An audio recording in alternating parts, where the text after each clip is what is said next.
श्री भागवत गीता का छठा अध्याय प्रारंभ। बोलो जय श्री राधे कृष्णा। श्री भगवान जी बोले, हे अर्जुन, जिसकी कर्म फल में आसक्ति नहीं है और कर्म को करता है वह सन्यासी और योगी है, और जिसने हवन आदि लौकिक कर्म छोड़ दिए हैं वह योगी नहीं है। हे अर्जुन, जिसको सन्यासी कहते हैं उसी को कर्म योगी जानो, क्योंकि कल्पों के त्याग किए बिना कोई योगी नहीं हो सकता। जो मुनि योग प्राप्ति की इच्छा रखते हैं उनके लिए उनका साधन कर्म ही है, और उनके योगी होने पर उनका ज्ञान पूर्ण होने का साधन उनके चित्त का समाधान है। जब मनुष्य विषय और कर्मों की आसक्ति से छूट गया और वासनाओं को उसने त्याग दिया, उसी समय वह योगारूढ़ कहा जाता है। जिसने मन स्वाधीन कर लिया है वह अपना हितकारी है, और जिसने विवेक का त्याग किया है वह स्वयं ही अपना शत्रु है। मन को जीतने वाले शांत स्वभाव मनुष्य की आत्मा शीत उष्ण सुख दुख मान और अपमान इनके होने पर भी अत्यंत स्थिर रहती है। जिसने ज्ञान विज्ञान से अंतकरण को तृप्त कर लिया है, जो निर्विकार हो गया है, तथा जिसने अपनी इंद्रियों को वश में कर लिया है, जो मिट्टी पत्थर और सोने को एक समान समझता है, वही योगी कहलाता है। सुहृदय मित्र शत्रु उदासीन द्वेषी मध्यस्थ द्वेष करने योग्य बंधु वर्ग साधु और पापी, इन सब में जो समान दृष्टि रखता है वही श्रेष्ठ है। योगी पुरुष को मन और आत्मा को अपने वश में करके वासनाओं और समस्त प्रपंचों को त्याग कर एकांत स्थान में पहले कुशा, उसके ऊपर मृगादिकों का चरम और उसके ऊपर वस्त्र बिछावे।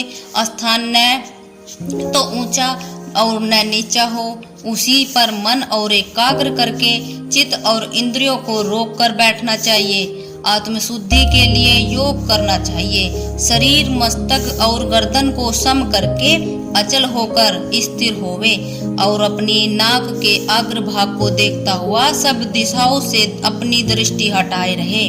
भय रहित होकर शांत चित्त से ब्रह्मचार्य व्रत का पालन कर मन को रोक कर मुझ में ही लीन हो मन को योग में लगावे। इस प्रकार मन को वश में करने वाले योगी को निरंतर योगाभ्यास करते रहने से मुझ में रहने वाली और अंत में निवारण पद अर्थात मैं स्वरूप में लीन करने वाली शांति प्राप्त होती है। हे अर्जुन, जो अधिक भोजन खाता है या अनेक दिन उपवास रखता है, जो बहुत सोता है या जागता रहता है, उसको योग प्राप्त नहीं होता। जो उपयुक्त आहार और विहार करता है तथा कर्मों का योग रीति के पालन करता है तथा जो यथा समय सोता और जागता है, योग ऐसे पुरुष का दुख मिटा देता है। तब संयम को प्राप्त हुआ चित्त अपने आत्मा में स्थिर हो जाता है और सब कामनाओं से निर्वत हो जाता है, तभी योगी पद पा जाता है।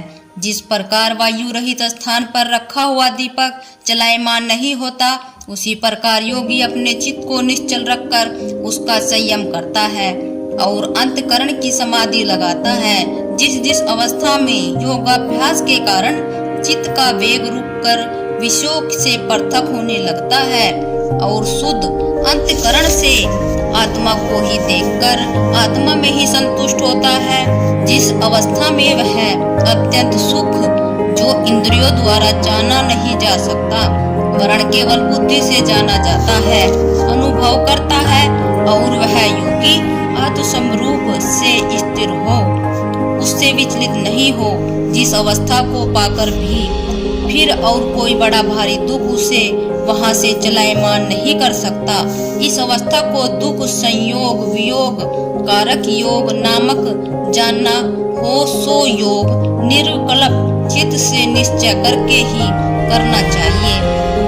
संकल्प से उत्पन्न होने वाली समस्त कामनाओं को त्याग और मन से संकल्प इंद्रियों को चारों ओर से रोक कर धैर्य के साथ बुद्धि को अपने अधीन कर धीरे धीरे विषयों से हटे और भली भांति मन को आत्मा से स्थिर करके किसी पदार्थ की चिंता न करे। वह चंचल और स्थिर मन जिधर जिधर जाए उधर से हटाकर उसको आत्मा के वश में करना चाहिए।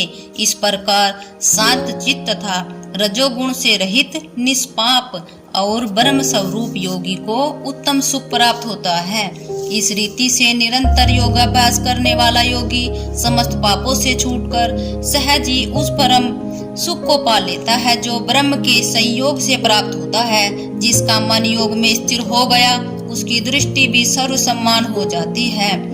वह सब प्राणियों में अपने को और अपने में सब प्राणियों को देखता है। जो सब में मुझको और मुझ में सबको देखता है उसमें मैं अलग नहीं हूँ और मुझसे वह अलग नहीं है। जो अभेद भाव से रहता है वह सब प्राणियों में स्थिर हो मेरा मनन करता है। वह योगी चाहे जिस अवस्था में रहे मुझसे मिलता है। हे अर्जुन, जो सब प्राणियों के सुख दुख को अपने दुख सुख के समान समझता है और सबको स्वभाव से देखता है वही श्रेष्ठ योगी है।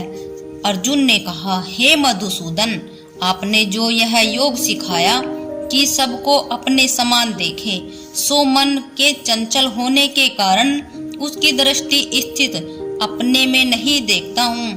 हे कृष्ण, मन बड़ा ही हठी, पराक्रमी और दृढ़ है। इसको अधीन रखना तो मुझे वायु को बांध कर रखने के समान प्रतीत होता है।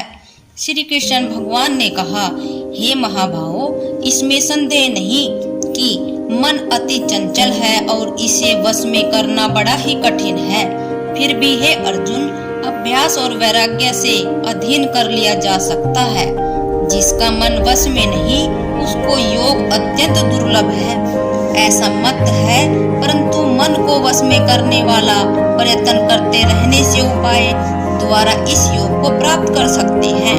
अर्जुन ने कहा, हे कृष्ण, जिसमें श्रद्धा तो है पर योग प्राप्त करने में सफल नहीं हुआ है और जिसका चित्त योग से विचलित हो गया है वह योग सिद्धि नहीं पाने से किस गति को जा पहुंचता है। हे महाभावो, जिसका पहला आश्रय भी गया और ब्रह्म प्राप्ति भी नहीं हुई वह दोनों ओर से भ्रष्ट होकर विच्छिन्न मेघ के समान नष्ट तो नहीं हो जाता। हे कृष्ण, मेरा यह संदेह आपको ही दूर करना पड़ेगा। इसको दूर करने वाला आपके अतिरिक्त अन्य कोई नहीं।